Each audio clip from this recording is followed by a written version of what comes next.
Hey, Brad. Brad. What's up? I got something. Some of you know that logo already. Oh, I do know the logo. Browning Arms.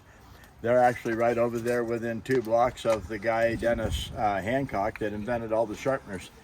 Browning, they've been buddies. Oh, that's actually a really nice one knife. That's actually a pretty knife. That's pretty cool. All right. It's kind of heavy. It's got wood back there. There's no question there's metal in it. Okay. Okay. So just like that, you got your frame lock. You have probably acid etch or laser, more than likely laser, but it's made to look like Damascus blades. You're gonna have to cut that. I don't know if we do. I love it. So anyway, it probably is a really good knife if it's made or sold by Browning. Browning will not tarnish their name by selling junk. It's sold by Browning Arms.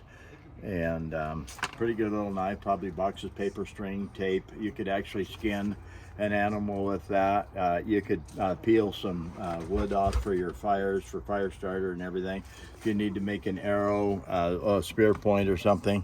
Actually, I like the shorter blade like that and a bigger handle to get a hold of to make a spear point or an arrow point or something like that. And then just pull it off of there, do that. Okay, but it is a durable. I think it's very durable. It's a lot of metal in it. It's wood handle.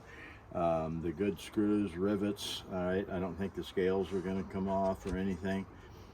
Pretty good knife. Go to sharpensbest.com, look them up, and buy them there.